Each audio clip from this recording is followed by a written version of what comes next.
오늘 다윗 이야기 13번째 시간 다른 싸움, 다른 삶이라는 제목으로 하나님 말씀 함께 나누겠습니다.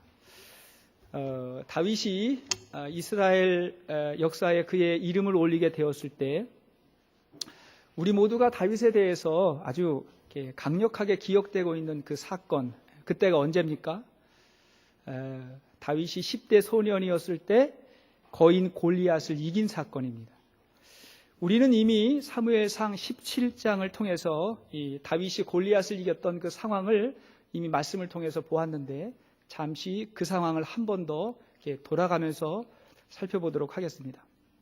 이 싸움은 엘라 골짜기라고 하는 곳에서 벌어지게 됐어요. 싸움의 장소는 엘라 골짜기였습니다. 이 골짜기를 사이에 두고 북쪽에는 이스라엘이, 남쪽에는 블레셋이 진을 구축하게 되었습니다. 그런데 서로 먼저 공격을 하기가 쉽지 않았어요. 왜냐하면 먼저 공격을 하려면 골짜기 아래로 내려갔다가 상대방의 골짜기로 기어 올라가야 되는데 그렇게 되려면 굉장히 위험을 감수해야 되기 때문에 그렇습니다. 그러니까 서로 공격하지 못하고 대치하고 있는 상황이 지속되고 있었던 것입니다. 그러한 교착 상태를 좀 해결하려면 전쟁의 방법이 1대1로 대결을 해야 됩니다. 한꺼번에 할 수 없으니까 그래서 1대1로 준비된 사람이 나가서 대표로 싸움을 하게 되는 거예요. 그리하여서 이제 블레셋 대표로 나간 군사가 누굽니까? 골리앗이었습니다. 그의 키는 한 2m 10cm 정도 되는 굉장히 큰 거인이었습니다. 머리에는 청동 투구를 하고 그의 몸에 덮여있는 청동으로 된 비닐 갑옷이 있었고 그의 손에는 칼과 창과 단창으로 무장을 했고 그의 앞에는 방패를 들고 그 골리앗을 막아주는 또 한 명의 보조병이 서 있었습니다. 골리앗의 몸에 걸친 그 무기의 무게만 한 45kg 정도 되는 아주 중무장을 했습니다. 그리고 나서는 너희 중에도 한 사람이 나와가지고 1대1로 싸워서 이 전쟁에서 승패를 보자고 이야기를 합니다. 자, 사울과 이스라엘의 입장에서도 그 방법밖에는 없을 것 같은데 중무장을 하고 서 있는 골리앗 앞에 나갈 수 있는 사람이 아무도 없는 거예요. 그래서 그냥 버티고 기다리기를 40여일이 지났습니다. 그랬을 때 다윗의 아버지 이새가 그의 아들, 다윗의 형들이죠. 전쟁터에 나간 그들의 안부가 궁금해서 다윗을 그 엘라 골짜기로 보내게 됩니다. 상황을 보고 오라는 거죠. 다윗이 가서 전후의 상황을 듣고 마음이 너무 안타깝고 답답해서 사울 왕을 찾아가가지고 내가 싸우겠다고 그렇게 이야기를 합니다. 사울이 다윗을 보니까 아직 소년이에요. 전쟁을 경험해 보지 못했어요. 확신이 서질 않았어요. 그러니까 다윗이 사울에게 말하기를 왕이시여 내가 아버지의 양을 치면서 사자나 곰이 양을 해치려고 하면 내가 따라가서 그들을 쳐 죽이고 양의 생명을 구했나이다. 이렇게 이야기를 하는 거예요. 더욱이 할례가 없는 저 이방 민족이 살아계신 하나님을 모욕하는 것을 내가 도저히 참을 수가 없습니다. 라고 말하는데 이 말을 들은 사울의 마음에 왠지 믿음이 가는 거예요. 신뢰가 가는 거예요. 그래서 자기가 입었던 갑옷과 칼을 주면서 가라고 그렇게 이야기합니다.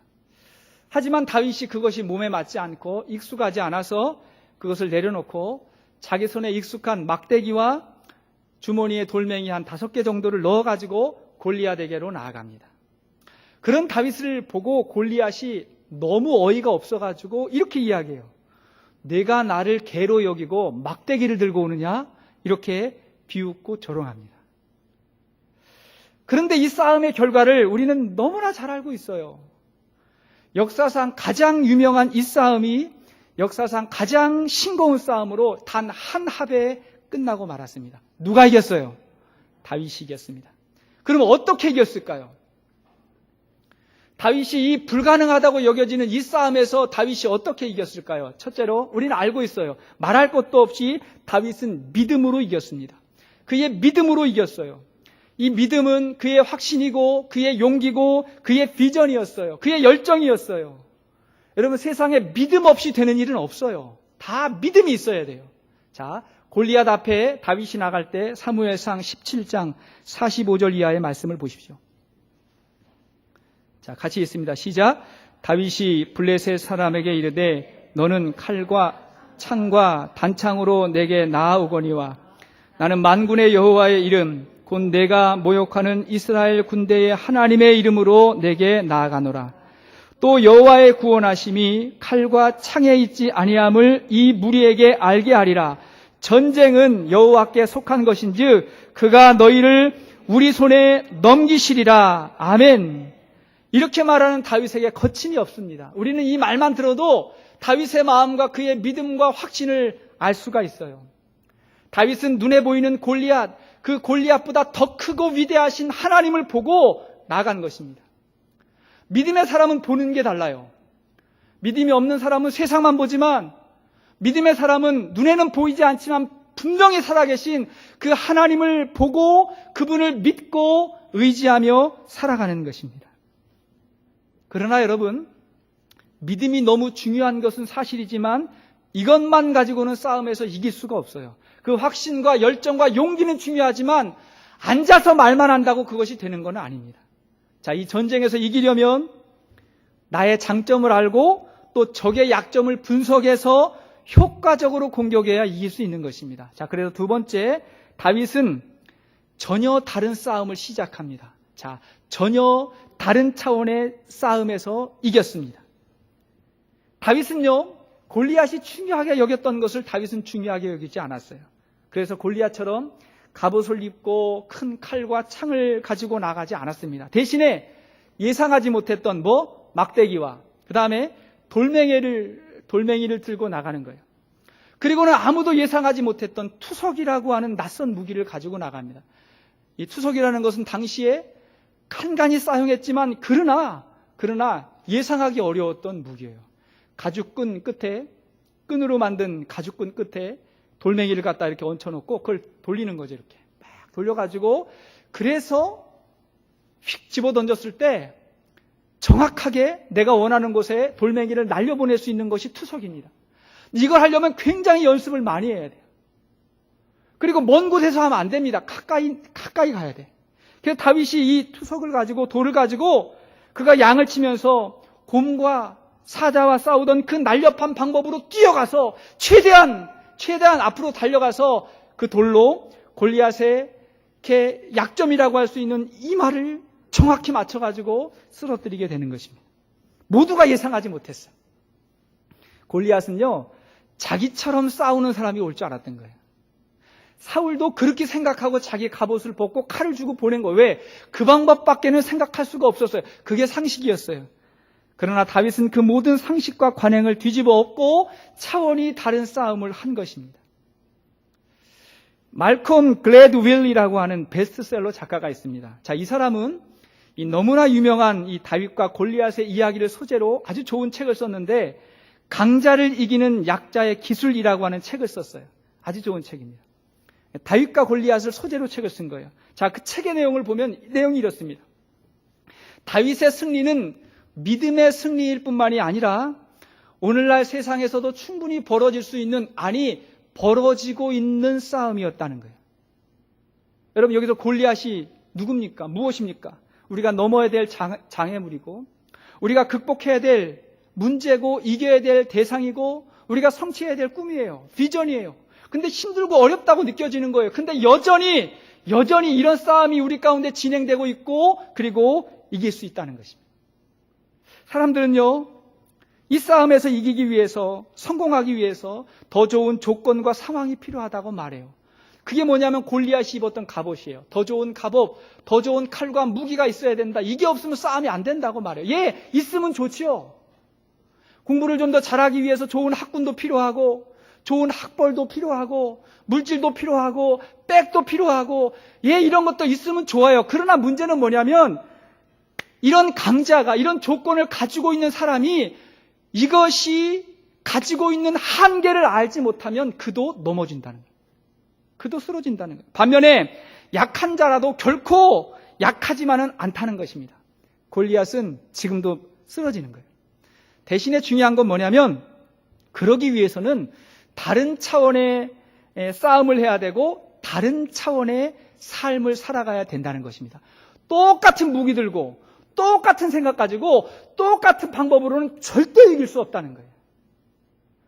사랑하는 여러분, 무엇을 믿느냐는 어떻게 사느냐를 결정하는 것입니다. 하나님을 믿고 살아가는 사람은 하나님의 승리를 주신다고 확실히 믿을 뿐만이 아니라 세상의 방법이 아니라 하나님의 방법대로 살아가는 것입니다. 다윗처럼요. 하나님의 방법대로 살아가는 거예요. 그것이 바로 우리 예수님께서 가르쳐 주신 삶의 지혜라고 저는 믿습니다. 성경을 통해서 예수님이 가르쳐 주시는 말씀이 얼마나 놀랍습니까? 너무 놀라워요. 자, 몇 가지만 찾아볼 때 마태복음 20장 26절 말씀을 한번 보십시오. 자, 마태복음 20장 26절 시작. 너희 중에 누구든지 크고자 하는 자는 너희를 섬기는 자가 되고 너희 중에 누구든지 으뜸이 되고자 하는 자는 너희의 종이 되어야 하리라. 인자가 온 것은 섬김을 받으려 함이 아니라 도리어 섬기려 하고. 자, 예수님이 섬김을 강조하고 있습니다. 섬기는 삶. 자, 그 다음에 마태복음 18장 22절 시작.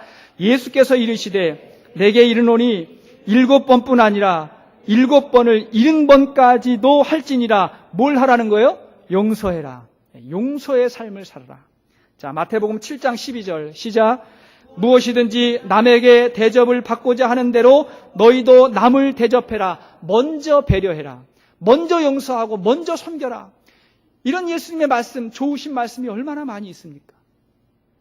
오늘날 많은 사람들은 세상에서 이런 식으로 살면 안 된다고 생각을 해요. 이런 식으로 경쟁이 되지 않는다고 그렇게 말하는 사람도 있습니다. 그러나 그렇지 않다는 것입니다. 여러분, 예수님을 믿으면 예수님의 말씀도 그분의 방법도 믿는 것입니다. 신뢰하는 거예요. 다른 삶을 살아가는 것입니다.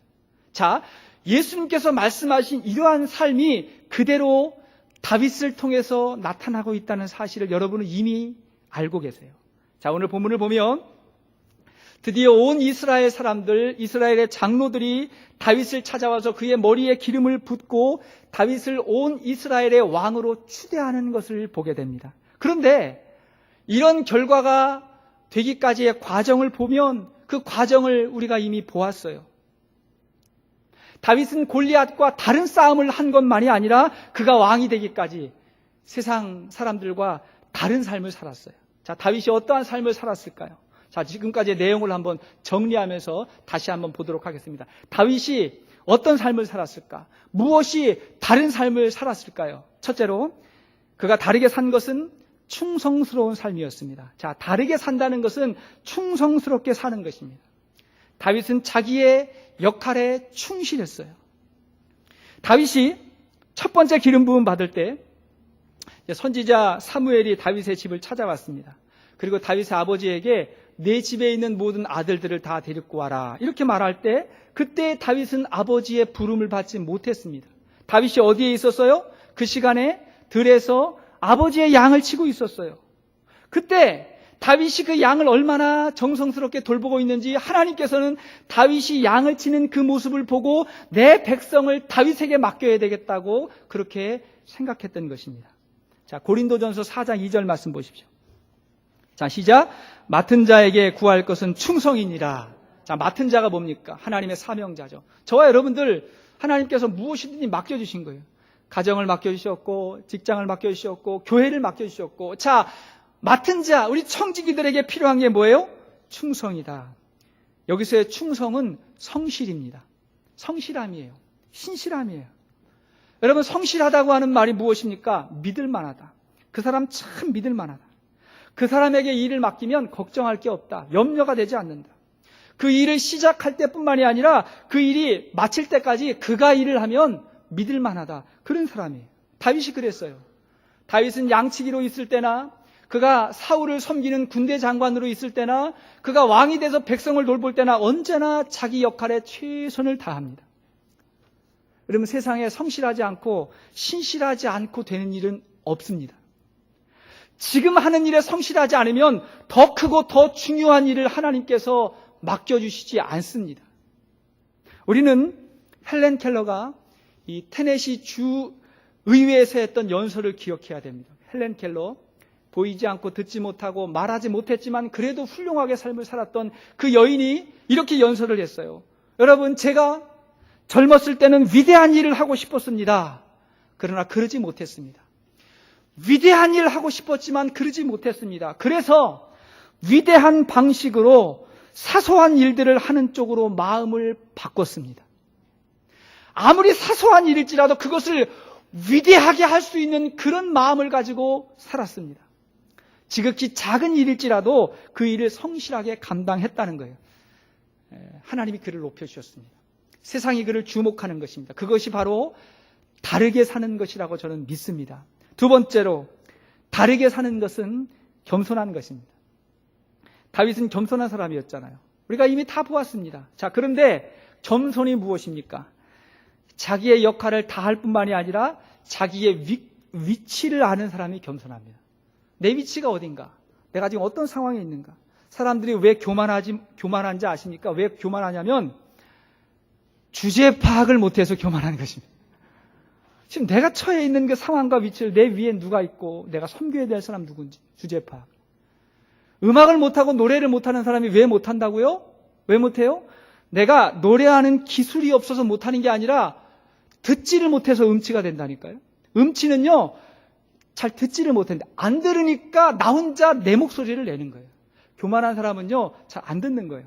그 상황을, 그 환경을 잘 듣지 아니하고 그리고 내 목소리만 내니까 그때부터 뭐가 되는 거예요? 교만이 되는 거예요. 겸손은 무엇인가?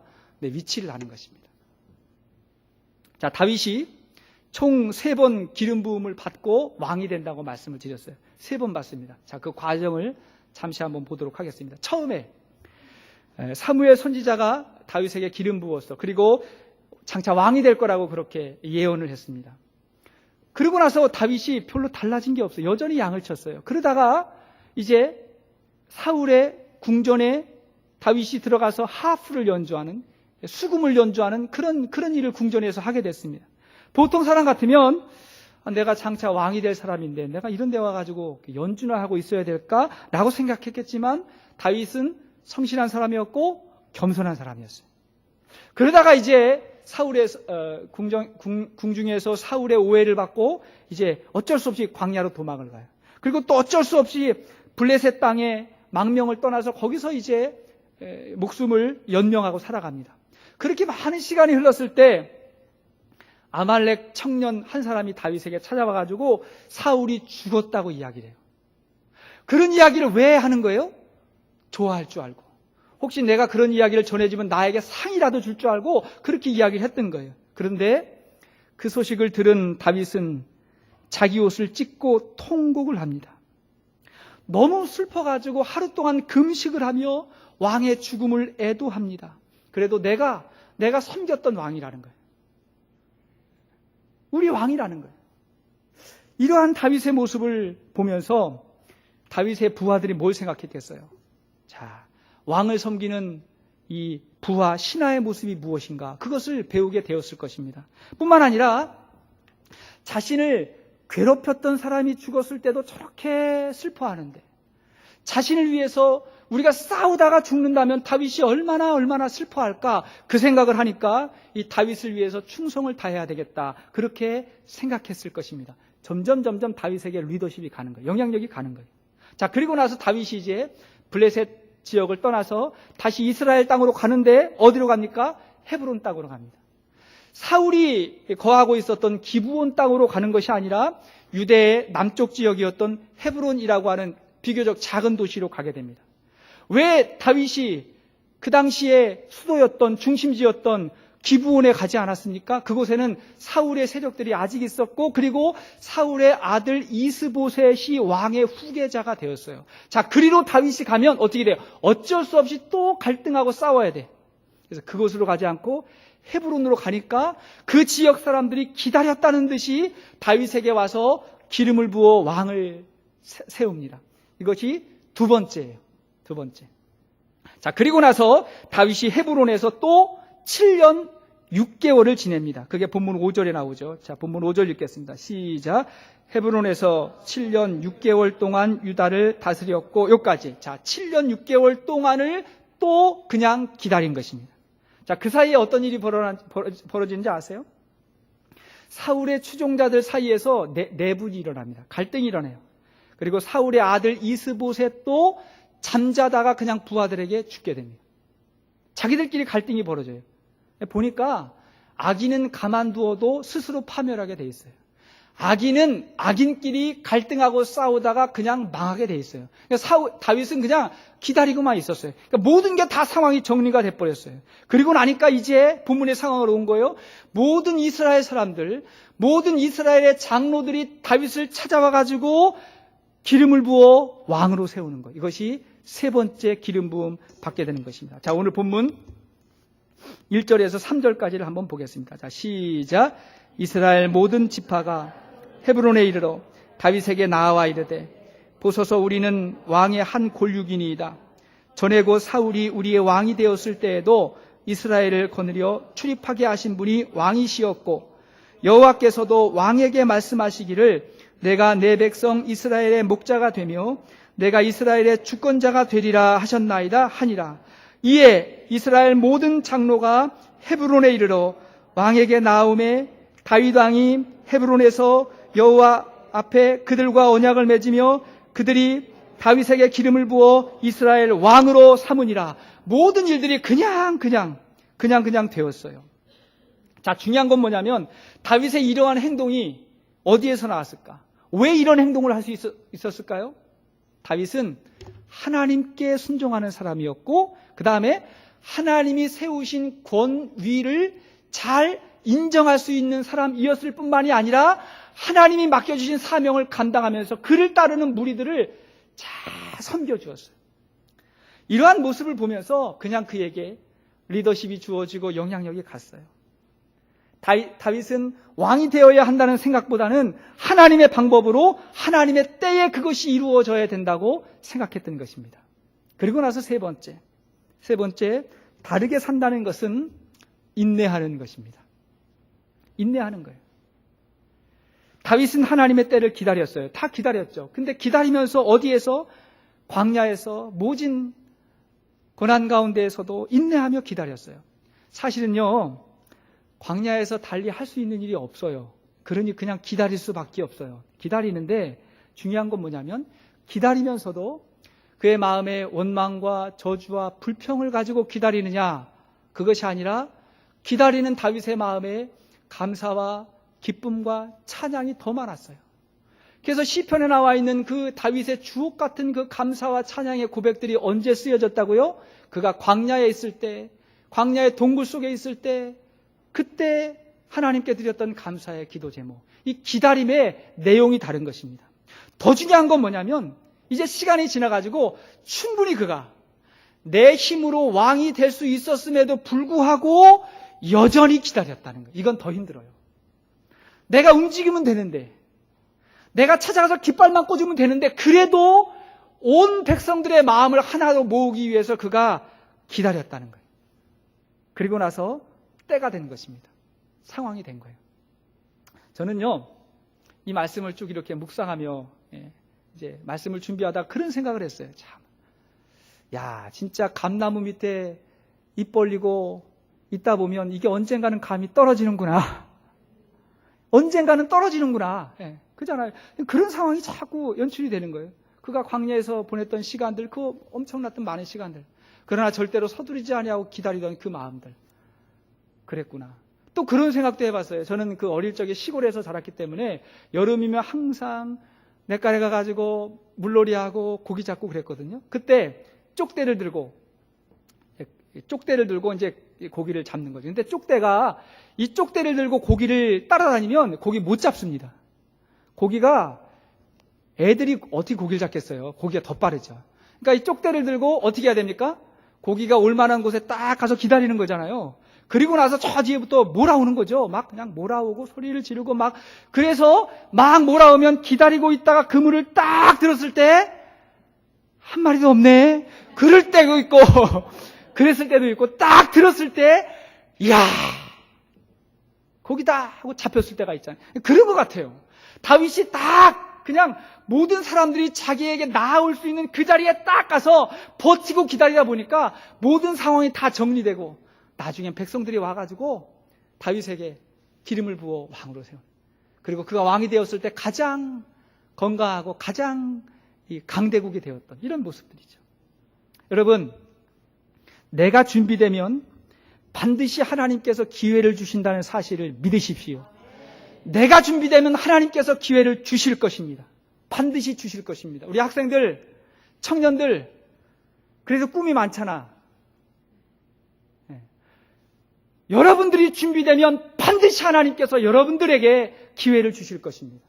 요셉을 보세요. 요셉이 준비가 되었을 때에 애굽의 왕 바로가 그 천한 히브리 노예 출신 요셉에게 애굽의 총리의 자리를 맡기는 거예요. 바벨론에 큰 위기가 왔을 때 그때 준비된 다니엘에게 애굽의 바벨론의 총리 자리를 맡겨주시죠. 준비되면 오늘날도 많은 곳에서 준비된 사람을 찾는다고 저는 믿습니다. 준비된 사람 어떤 사람이에요? 성실한 사람이에요. 정말 성실한 사람이에요. 그리고 겸손한 사람. 자기 일을 잘 감당하는 겸손한 사람이에요. 제가 직접 경험한 일은 아니지만 제가 늘 생각하고 있는 들었던 아주 감동적인 이야기가 있습니다. 어느 큰 회사에 그 수석 전무로 계시는 장로님이 계셨어요. 수석 전무님이면 굉장히 높은 직책이죠. 이분이 굉장히 신앙이 좋은 분이어서 그 회사 내에 성경 공부 모임을 만드셨는데 그래도 회사의 중역들을 대상으로 성경 공부를 함께 했답니다. 그러던 중에 그 회사의 이 사정이 좋지 않아 가지고 구조조정을 해야 됐는데 이분이 그걸 맡은 거예요. 그 회장님하고 또 여러 사람들하고 이 일을 맡게 된 거예요. 그러다가 규정에 따라 가지고 그 구조조정의 대상자를 선정하다 보니까 함께 성경 공부하던 그 믿음 좋고 신실했던 그 사람이 그 안에 포함이 되게 된 거예요. 이 장로님이 참 많이 갈등을 했지만 그래도 원칙에 따라서 그 사실을 통고할 수밖에 없었습니다.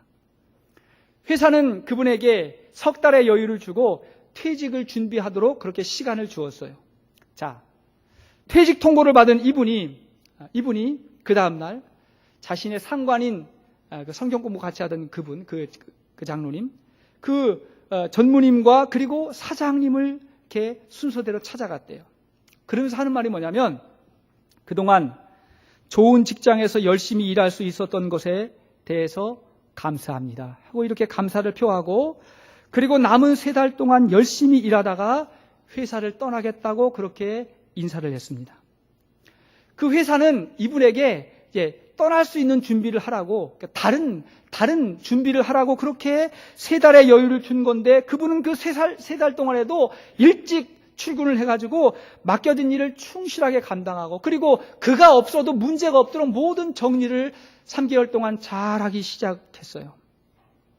그리고 이제 석 달 후에 그분이 떠나게 됐습니다. 떠나게 되었는데 그런데 그 모든 과정을 다 지켜보았던 이 회사의 회장님과 이 사장님이 이분의 행동에 감동하셔가지고 그분이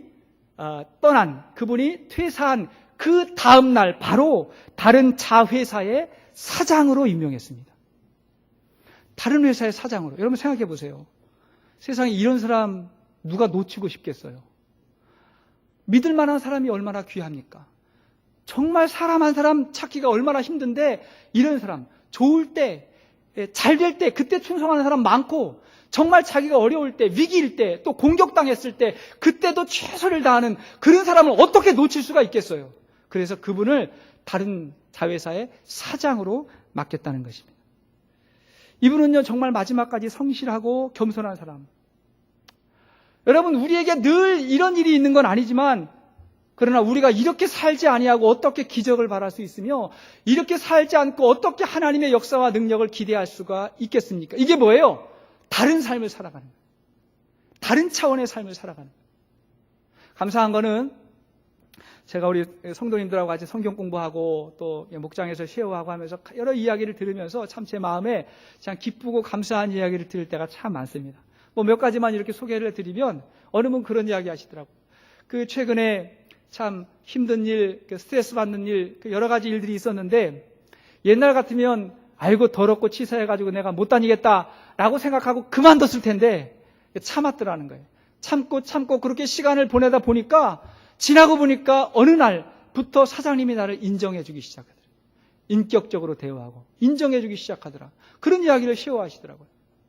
어떤 분은 그런 이야기를 또 하셨어요. 그분은 그 비즈니스를 경영하는 그 오너의 입장에서 갑자기 좀 어려운 일이 생겼고 급한 일이 생겼는데 이게 지금 일하는 시간이 아닌 거예요. 근데 본인이 할 수 없어가지고 누구에게 전화를 해가지고 빨리 도움을 요청했는데 일하는 시간이 아님에도 불구하고 그분이 빨리 와가지고 그 일을 또 잘 도와준 거예요.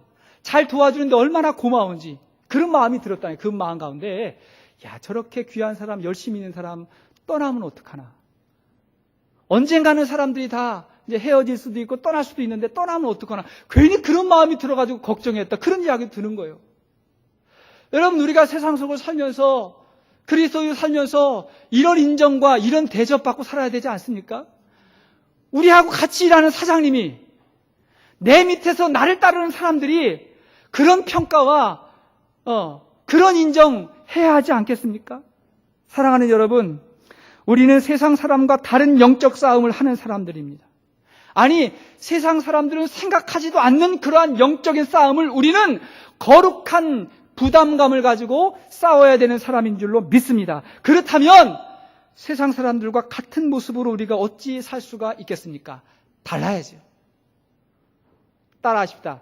달라야죠. 자, 옆에 있는 분 바라보시고 한번 따라합시다. 달라야죠. 달라야죠. 자, 누굴 위해서? 누굴 위해서? 날 위해서요. 날 위해서 달라야 되는 거예요. 손해보는 일이 절대로 아니고 달라야 됩니다. 그런 것들이 하나하나 쌓이고 쌓여서 그래서 모든 준비가 되었을 때, 기회가 되었을 때 하나님 앞에서 다른 싸움과 다른 삶을 살아가는 저와 여러분들에게 하나님께서 인도해 주시는 은혜와 축복이 있다는 것을 믿습니다.